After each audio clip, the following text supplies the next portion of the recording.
We will assume that bidders are uniformly distributed. Rather, their valuations are uniformly distributed. This is a uniform distribution of valuation between 0 and 1. This is our second assumption.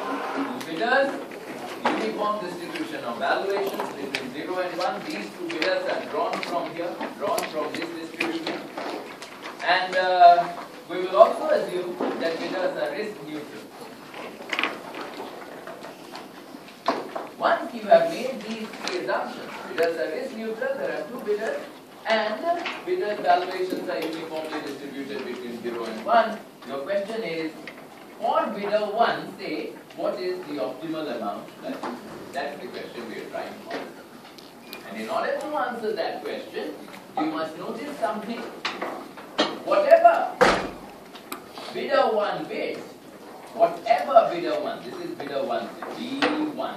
Whatever bidder 1 bids, he exposes himself to a lottery. He exposes himself to a lottery. He might win the auction in this way. Well, it depends on what other players are also doing, but there is only two possibilities. He might win the auction with this way, or he might lose the auction. Two possibilities. Only two. If you win, payoff from winning will be B1 minus B1 yearly. And understand why this is the payoff from winning. I am bidding B1, I win with that bid. It's the first price sealed bid auction. Whatever I bid, I must pay. Therefore, this is the price I will pay. Therefore, my payoff from winning is my valuation minus my price. And clearly, if I lose the auction, I'll get zero. Now, notice one thing. These values are dollar values. And I can use these dollar values simply because I have assumed that bidders are risk neutral. Risk neutral bidders can make their decisions based on dollar values. Okay? I have assumed bidders are risk neutral. Okay. The next thing for us to figure out, we have figured out the payoff. You know that this is a lottery. Therefore, I must figure out the probability of winning next. What is the probability of winning? The probability of winning, really guys, will be this. The only probability that I will win with a bid of B1 is the probability that my bid is higher than the other chap's bid. Therefore, probability of win is probability B1 greater than B. That's my probability. And probability of losing is the probability that B1 less than B. If my bid is less than the other guy's bid, I'll lose the auction. With that in mind, having determined the two probability values of the two possible states of the world and the two payoff values, I am ready to find out the expected value of this probability. Okay, the expected value of this probability. The expected payoff to me of bidding B1 when the other guy bids B2. Notice my payoff depends not only on what I bid but also on what the other guy bids. That you should be expecting. This is a game played between two bidders. Okay? The expected payoff of my bidding B1 when the other guy bids B2 is the probability I will win, which is B1 greater than B2 times my payoff from winning B1 minus B1 plus the probability that I will lose B1 less than B2 times my payoff from winning, which is 0. This is the expected payoff to me of bidding B1 when the other guy is bidding B2. Now clearly, in order to solve this problem, I need to figure out what is B2. Otherwise, I don't know what is the probability that B1 is greater than B2. But even before that, notice one thing. If I can get an expression like this, what do you anticipate my next step to be? How do I look? The question is, what is the optimal amount I should bid? Suppose I can find a function for the expected payoff of bidding B1 when the other guy is bidding B2. What should my next step be? I will differentiate this function with respect to B1, set it equal to 0 and solve for B1 star. That's what I'll try to do. You should be able to see that, anticipate it. I'm trying to find a bid B1 which will maximize the expected payoff of this probability. So I want to get an expression for the expected payoff of that probability node and then one that will maximize that thing. That's what I'm going to do. Okay, you should be anticipating. As it stands now, this function cannot be differentiated because this fella here is not a number or a function. This function cannot be differentiated as it stands now. And the reason why it is in this inequality form, b1 greater than b2, is because I don't know what this b2 is.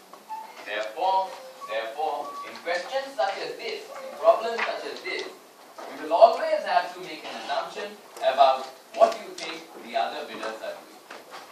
So, our assumption, for all purposes, unless it is otherwise stated, will be that every bidder believes, this is the belief of a bidder, every bidder believes that every other bidder is bidding a fraction of his valuation. Fraction of his valuation. This is what every bidder believes about every other bidder. And this belief will always be given to you. It is an exogenously determined belief.